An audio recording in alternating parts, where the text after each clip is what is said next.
In the spring of 2026, we did a Viking British Isles Explorer cruise.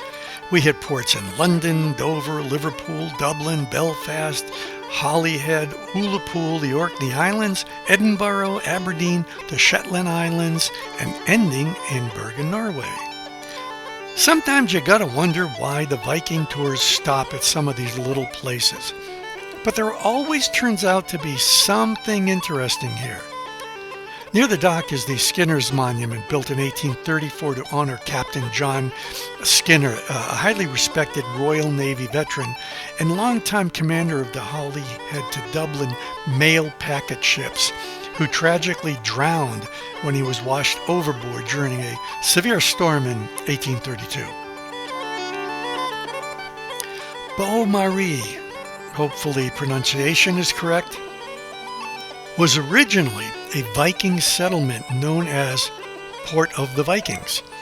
But the town itself began its development in 1295 when Edward I of England, having conquered Wales, commissioned the building of Beaumaris Castle as part of a chain of fortifications around the North Wales coast.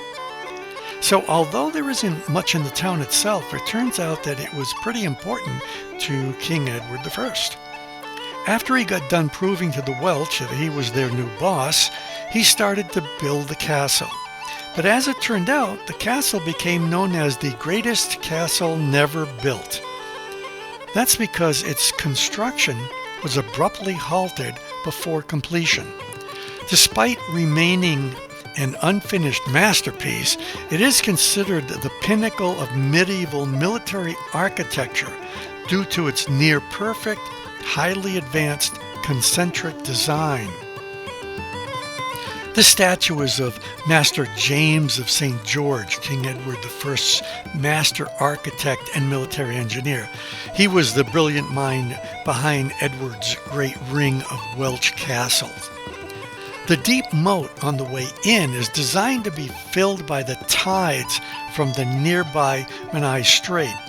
It even included a tidal dock that allowed supply ships to sail right up to the castle walls and upload up to 15 tons of cargo directly into the fortress. Because the castle was abandoned and left unfinished, in the 1300s, the moat was neglected over the centuries and eventually filled in. The moat we see now with water is the result of a massive restoration project in 1925, when the Office of Works dug out and cleared the original ditch to return the castle to its historical appearance. The castle was commissioned by King Edward I in 1295 to cement his conquest of Wales, as he built refurbished castles in northern Wales. This was the last one to be started. It was supposed to be a castle within a castle with 5 extravagant suites. The walls were going to be even higher than what we see today.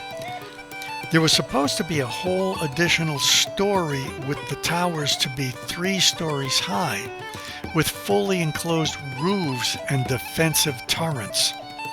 At first, when you walk in, it looks like any castle people who travel around see. But as you break away from the crowd, you start to realize how big this place actually is, or what it was going to be. However, King Edward ran out of money to build this huge fortress, not just because of the fortress itself, but because of his wars in Scotland were draining his bank accounts.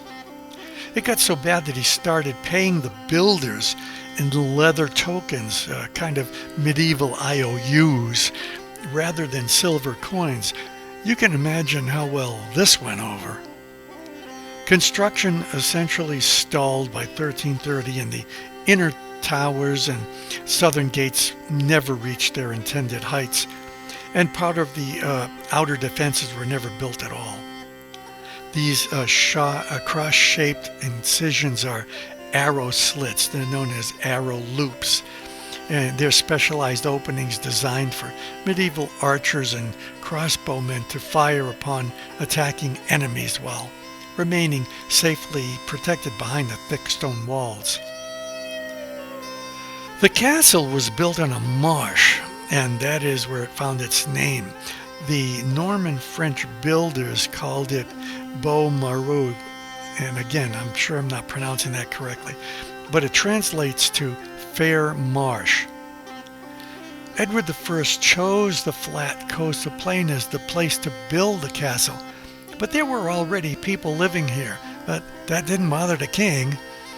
The troublesome residents of the area were removed to the west to a new settlement, King Edward, entitled Newborough. I don't think he put a whole lot of thought into that name.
We also did a short bush ride around the area, and while the town on the Isle of Anglesey did not have a military airfield, it hosted a Major Saunders Roe aircraft factory during World War II.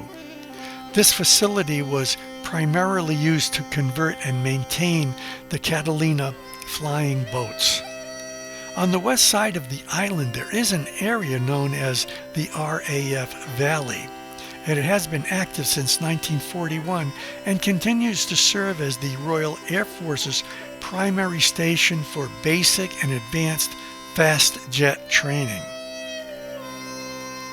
Beaumaris hosts a multiple sea, water, rescue, and maritime safety training center.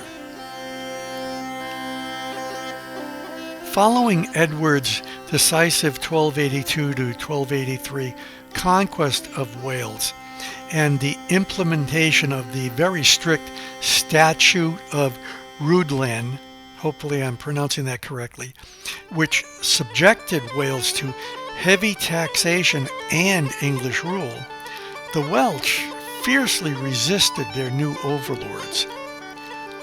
The Welsh were and are a strongly independent people, and there were many revolts against English rule. Today, the majority of Welsh people do not currently seek independence from the United Kingdom, preferring to remain in the Union. However, there is widespread dissatisfaction with the UK government in Westminster.